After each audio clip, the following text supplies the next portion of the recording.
Hello प्यारे बच्चों, आपका एक बार फिर से स्वागत है मेरे इस यूट्यूब चैनल पर। आज जैसा कि आप इस स्टोरी को हम पढ़ने जा रहे हैं, द बैम्बू प्रिंसेस। ये इस स्टोरी का टाइटल है द बैम्बू प्रिंसेस। बैम्बू का मतलब होता है बांस, प्रिंसेस का मतलब होता है राजकुमारी, बांस की राजकुमारी। ये इसका कोई हिंदी मतलब नहीं है, ये एक राजकुमारी है, उसका नाम है the bamboo princess. Before be start, इससे पहले कि हम शुरू करें, तो ये पूरा जो दिया हुआ है येलो लाइन के अंदर, ब्लैक लाइन में लिखा हुआ है, येलो येलो सा पार्ट दिख रहा होगा इतना यहाँ तक। ये इस स्टोरी के बारे में बताया गया है कि ये स्टोरी का जो सारांश है, मतलब ये स्टोरी किस चीज़ के बारे में है, वो सारी बातें इसमें बताई गई हैं। तो स्टोरी को शुरू करने से पहले हम स्टोरी के बारे में जान लेते हैं कि स्टोरी किस चीज़ के बारे में है। The childless old couple. Childless का मतलब होता है निसंतान, यानी जिनके पास कोई भी बच्चा ना हो। ओल्ड कपल मतलब बूढ़ा दंपत्य, यानी वृद्ध दंपत्य, यानी पति पत्नी का एक कपल होता है, उसे बोलते हैं। पति पत्नी जब रहते हैं अब उन्हें बोलते हैं कपल। ओल्ड कपल यानी कि वृद्ध दंपत्ति। वर हैप्पी, वर का मतलब होता है थे, हैप्पी यानी कि खुश। To get a little child, एक छोटी बच्ची को पाकर। In the bamboo grove, grove यानी कि बांसों का बगीचा बोल सकते हैं, बांसों का झुरमुट बोल सकते हैं, यानी कि बैम्बू यानी कि बांस और ग्रोव यानी कि झुरमुट। बांसों के झुरमुट में, यानी कि निसंतान वृद्ध दंपत्ति बांसों के झुरमुट से एक छोटी बच्ची को पाकर खुश थे। दे केयर्ड, दे मतलब उन्होंने, केयर्ड यानी कि पाला, हर यानी कि उसे, विद यानी कि साथ, लव एंड अफेक्शन प्यार और स्नेह। समझ में आया आपको? यानी कि इसका मतलब है उन्होंने उसे प्यार और स्नेह से पाला। बट लेकिन she didn't live with them for ever, लेकिन सी, वट का मतलब होता है लेकिन, शी का मतलब होता है वह, लिव यानी कि रहना, विद यानी कि उनके, विद देम का मतलब उनके साथ, फॉर एवर यानी हमेशा के लिए, वह उनके साथ हमेशा के लिए नहीं रही। सी हैड टू लीव, उसे जाना पड़ा था, छोड़कर। लीव का मतलब होता है छोड़कर, देम यानी कि उन्हें, वन डे यानी कि एक दिन, उसे एक दिन उन्हें छोड़कर जाना पड़ा। लेट्स नो, आइए जानते हैं, वाई इट हैपेंड, ऐसा क्यों हुआ। लॉन्ग लॉन्ग अगो, इस पूरी लाइन का मतलब होता है बहुत समय पहले की बात है, बात थी या बात है, बहुत समय पहले की बात है। There lived an old man and his wife in Japan. An old man का मतलब होता है एक बूढ़ा व्यक्ति, एन का मतलब होता है और, हिज वाइफ उसकी पत्नी, इन जापान यानी कि जापान में, लिव्ड यानी कि रहा करते थे, यानी एक बूढ़ा व्यक्ति और उसकी पत्नी जापान में रहा करते थे। ही वॉज वेरी पुअर, ही का मतलब होता है वह, वॉज का मतलब होता है था, थी, थे, वह था, वेरी यानी कि बहुत, पुअर यानी कि गरीब, वह बहुत गरीब था। He earned his livelihood by working in others field. In others field का मतलब होता है दूसरे के खेतों में, वर्किंग यानी कि काम कर कर, ही का मतलब वह अपना गुजारा करता था। अर्न हिज लाइवलीहुड का मतलब होता है गुजारा करना, वह दूसरे के खेतों में काम कर कर अपना गुजारा करता था। The old couple had no children, बूढ़े दंपत्ति के पास बच्चे नहीं थे। सो इसीलिए, दे वे रिमेंड रहते थे, सैड यानी कि दुखी, इसीलिए वे दुखी रहते थे।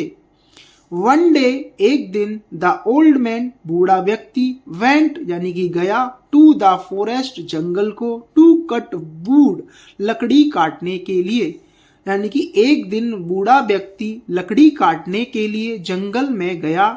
आफ्टर फिनिशिंग हिज वर्क, अपना काम खत्म करने के बाद, he made a bundle of would, उसने बनाया, मेड का मतलब होता है बनाना, अ बंडल यानी एक गट्ठर, ऑफ वुड लकड़ी का, यानी उसने लकड़ियों का एक गट्ठर बनाया।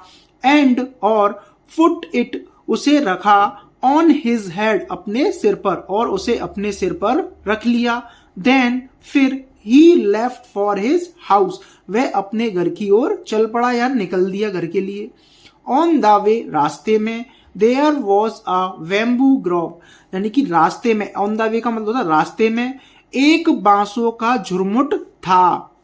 ही स्टॉप्ड, वह रुका, नियर द ग्रोव, झुरमुट के पास, टू कलेक्ट, इकट्ठा करने, सम, कुछ, बैम्बू सूट्स, सूट्स होती हैं टहनियां, बांसों की टहनियां, यानी कि वह उस झुरमुट के पास कुछ बांसों की टहनियां इकट्ठा करने के लिए रुका।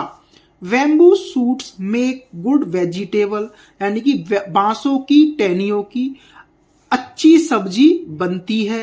And the old man wife, और बूढ़े व्यक्ति की पत्नी, लव्ड टू ईट, यानी बूढ़े व्यक्ति की पत्नी को बांसों की जो टहनियों की सब्जी बनती है ना वो खाना बहुत पसंद थी, यानी पसंद है। लव्ड टू ईट का मतलब उसे खाना पसंद थी।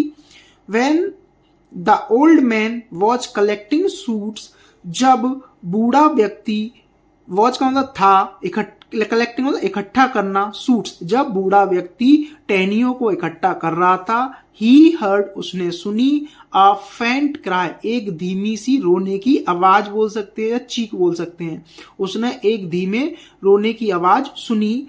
ही लुक्ड, उसने देखा, हेयर एंड देयर, यहां वहां, उसने यहां वहां देखा, बट लेकिन, देयर वॉज नोबडी अराउंड, कोई भी आसपास नहीं था, कोई भी आसपास नहीं था। वंस अगेन, एक बार फिर, द ओल्ड मैन, वो बूढ़ा व्यक्ति, बिकेम, हो गया, बिजी, यानी कि व्यस्त, इन हिज वर्क, अपने काम में, एक बार फिर बूढ़ा व्यक्ति अपने काम में व्यस्त हो गया। सडनली, अचानक, हिज, उसने, आइस, यानी उसकी नजरें, हिज आइस, उसकी नजरें, were attracted towards a tall bamboo, एक ऊंचे बांस पर पड़ी। अट्रैक्ट का मतलब होता है पड़ना या आकर्षित हुई, यानी उसकी निगाहें एक ऊंचे बांस पर पड़ी। The middle part of the bamboo was illuminated with a strange light, यानी कि middle part of the bamboo, यानी कि बांस का बीच का हिस्सा, मिडिल मतलब बीच का, बांस का बीच का हिस्सा, इल्यूमिनेटेड यानी कि जगमगा रहा था एक अजीब सी रोशनी से। At first he became panic, पहले तो वह, बिकेम हो गया, पैनिक यानी कि घबराना, पहले तो वह घबरा गया। हाउएवर, हालांकि बोल सकते हैं, लेकिन फिर, हाउएवर का मतलब निकलता है हालांकि से या फिर लेकिन फिर से, लेकिन फिर, ही गैदर्ड करेज, उसने हिम्मत जुटाई, and went near the bamboo, और बांस के पास गया। ही वॉन्टेड, वह चाहता था, टू नो, जानना, what was there inside it, उसके अंदर क्या था, वह जानना चाहता था कि उसके अंदर क्या था। इनसाइड इट का मतलब अंदर। As he cut open the bamboo, जैसे ही उसने बांस को काट कर खोला, अ श्रीक होता है चीख, came out of his throat, उसकी एक चीख निकली, यानी उसके गले से एक आवाज निकली। डर जाते हैं ना एकदम अचानक से कुछ अजीब सी चीजें देखते हैं तो। There in the middle of the bamboo, यानी कि बाम्बू के बीच में, यानी बांस के बीच में, वॉज लेइंग, लेटा हुआ था, अ ब्यूटीफुल बेबी, एक सुंदर बच्चा, यानी कि बांस के बीच वाले हिस्से में एक सुंदर सा बच्चा लेटा हुआ था, इसीलिए उसकी क्या निकल गई, चीख निकल गई। It was crying of hunger, वह भूख से रो रहा था, जो छोटा बच्चा था वह क्या कर रहा था, भूख से रो रहा था। सॉफ्टली, धीरे से, ही पिक्ड हर अप, उसने उसे उठा लिया। पिक्ड अप का मतलब होता है उठा लेना। ही यानी उसने, किसे, उसे, ये हर आया है वो लड़की के लिए, वो जो बच्चा है वो क्या है, बेबी गर्ल है, ठीक है, उसने उस बच्ची को उठा लिया।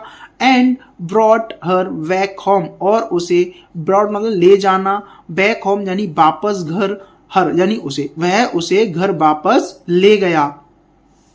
When his wife saw him, जब उसकी पत्नी ने देखा उसे आते हुए, कमिंग का मतलब आते हुए, विद के साथ, सच आ ब्यूटीफुल बेबी, इतने प्यारे यानी इतने सुंदर बच्चे के साथ, इन हिज आर्म, उसकी गोद में, यानी कि उसकी पत्नी ने अपनी गोद में, अपनी यानी उसकी अपनी गोद में, उसकी पत्नी ने उसे अपनी गोद में इतना सुंदर बच्चा के साथ आते हुए देखा।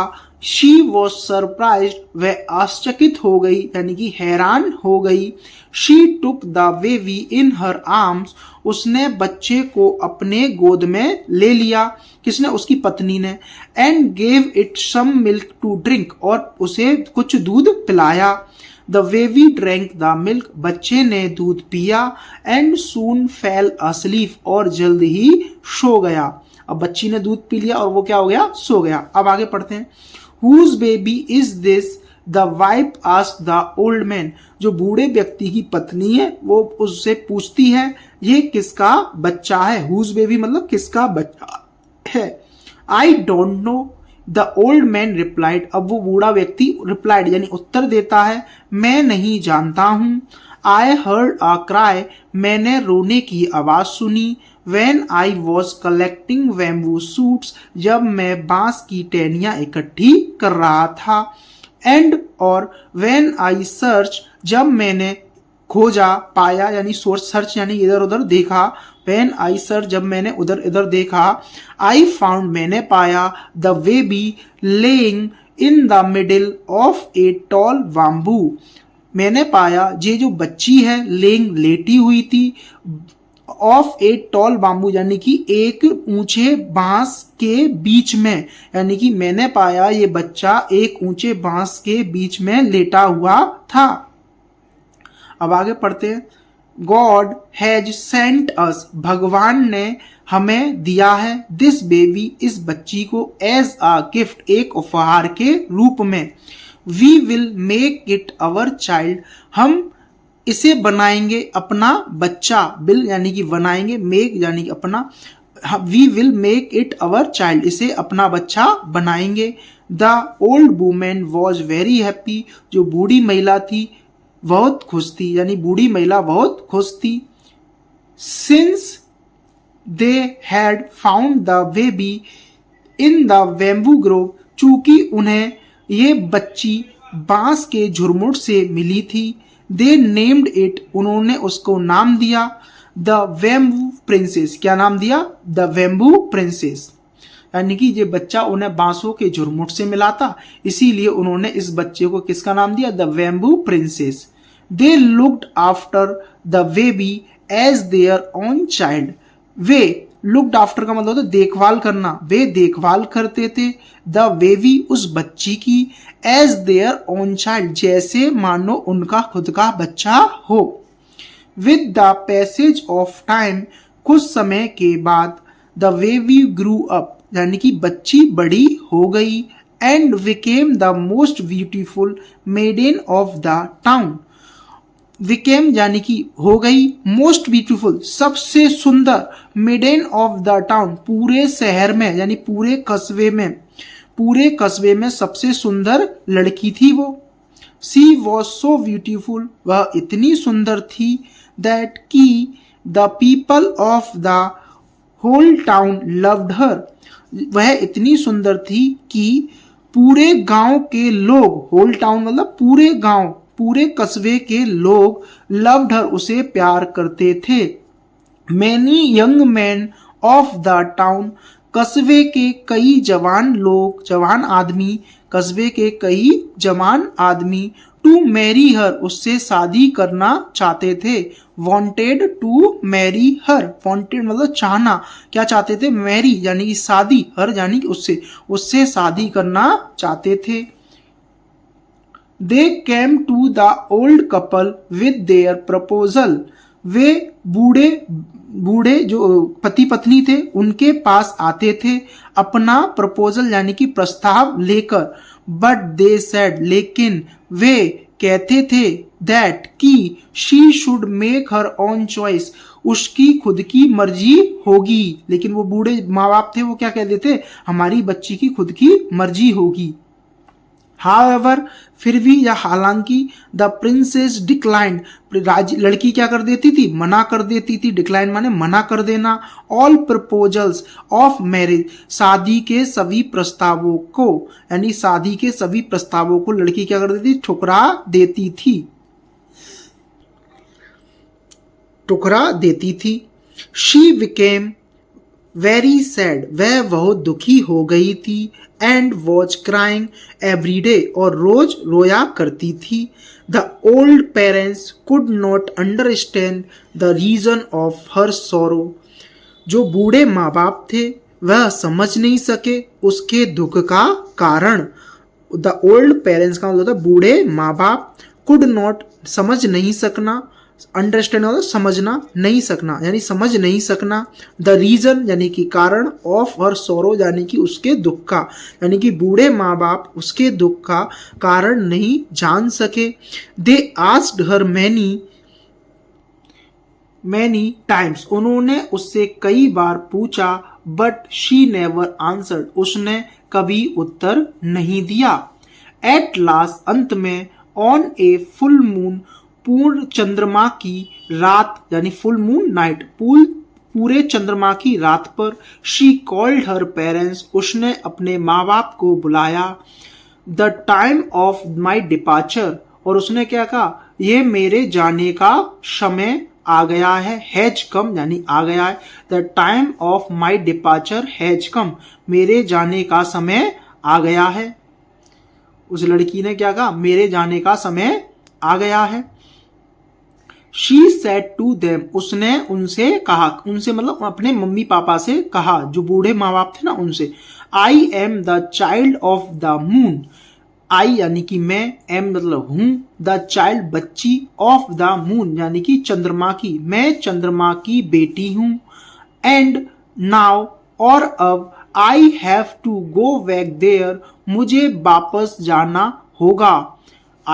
आई हैव टू का मतलब जाना पड़ेगा या जाना होगा। I have to go back there, मुझे वहां वापस जाना पड़ेगा। The old couple were very sad, जो बूढ़ा दंपत्ति थे यानी कि जो पति पत्नी थे बूढ़े, वर थे, वेरी यानी कि बहुत, सैड यानी कि दुख, यानी कि बूढ़े माँ बाप बहुत ज्यादा दुखी थे। बट लेकिन, there was nothing they could do, लेकिन वह कुछ नहीं कर सकते थे, लेकिन वह कुछ नहीं कर सकते थे। देन, फिर, वन नाइट, एक रात को, the moon beams arrive to take her back to the moon, यानी कि चंद्रमा की बीम्स यानी चंद्रमा से, बीम्स यानी किरण बोल सकते हैं एक प्रकार से, चंद्रमा से कुछ किरणें, अराइव्ड यानी कि आई, टू टेक हर उसे लेने के लिए, बैक टू द मून यानी चंद्रमा पर वापस, यानी चंद्रमा से कुछ किरणें आई उसे चंद्रमा पर वापस ले जाने के लिए। She said good bye to her old parents, उसने अपने बूढ़े माँ बाप से गुड बाय कहा यानी कि विदाई ली। And gave them an elixir of life, और उन्हें दिया, क्या दिया, एन एलिक्सिर, एलिक्सिर होता है अमृत, उन्हें एक अमृत दी जीवन का, यानी जीवन का एक अमृत दिया। As a goodbye gift, यानी कि गुड बाय गिफ्ट के तौर पर। The old parents lived a long life after ever, जो बूढ़े माँ बाप थे उन्होंने हमेशा के लिए एक लंबी जिंदगी जी। आशा करता हूं बच्चों आपको स्टोरी बहुत प्यारी लगी होगी। आपको ये स्टोरी प्यारी लगी है तो मेरे चैनल को सब्सक्राइब करें, लाइक करें और मुझे कमेंट करके बताएं। जैसा भी आपका सजेशन होगा तो हम इस सीरीज को आगे और बढ़ाएंगे।